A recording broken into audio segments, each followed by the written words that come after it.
అందరికీ నమస్కారం. కుంసల్ శ్రీనివాస్ ఛానల్ స్వాగతం. ఫస్ట్ టైం చూసినప్పుడే సబ్స్క్రైబ్ చేసుకొని బెల్ సింబల్ ప్రెస్ చేయండి.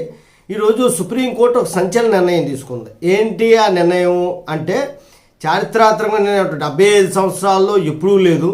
ఈరోజు సుప్రీంకోర్టులో కూడా సిబ్బందికి రిజర్వేషన్స్ కల్పిస్తూ ఇప్పుడున్నటువంటి చీఫ్ జస్టిస్ గారు నిర్ణయం తీసుకున్నారు. ఏంటంటే ఎస్సీ ఎస్టీస్కి అలా రిజర్వేషన్ లేదు, మెరిట్ మీదే వెళ్ళింది ఇప్పటివరకు సుప్రీంకోర్టు.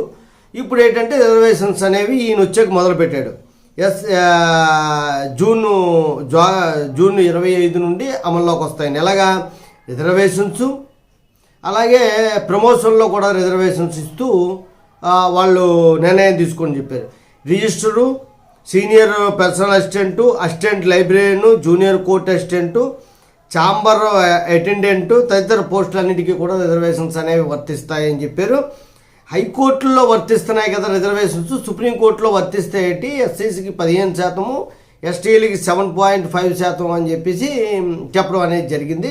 అంటే ఇంక సుప్రీంకోర్టు జడ్జిలకైతే ఈ రిజర్వేషన్ వర్తించదు అని కూడా చెప్పారు. సుప్రీంకోర్టు జడ్జిలకు కూడా కొన్నాళ్ళకి వచ్చేస్తాయి, ఏం పోయింది, పోతే ప్రజలే కదా పోతారు. అన్నీ ఆర్మీలో కూడా వచ్చేస్తాయి, ఆర్మీలో కూడా రిజర్వేషన్ వచ్చేస్తుంది.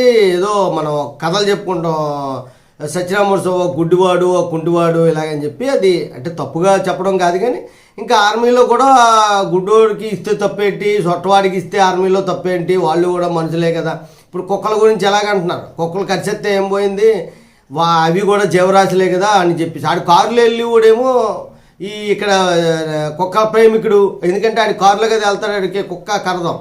ఆడేమో ఇక్కడ వీడియో పెట్టించుకునే పెద్ద ప్రేమికుడు, వాళ్ళ అమ్మ నాన్న తీసుకెళ్ళి అనాథానాల్లో చేస్తారు, ఇక్కడ కుక్క ప్రేమికుడు. ఆ టైప్లోనే ఉంటుంది ఇక్కడ జరిగే సిచ్యువేషన్స్.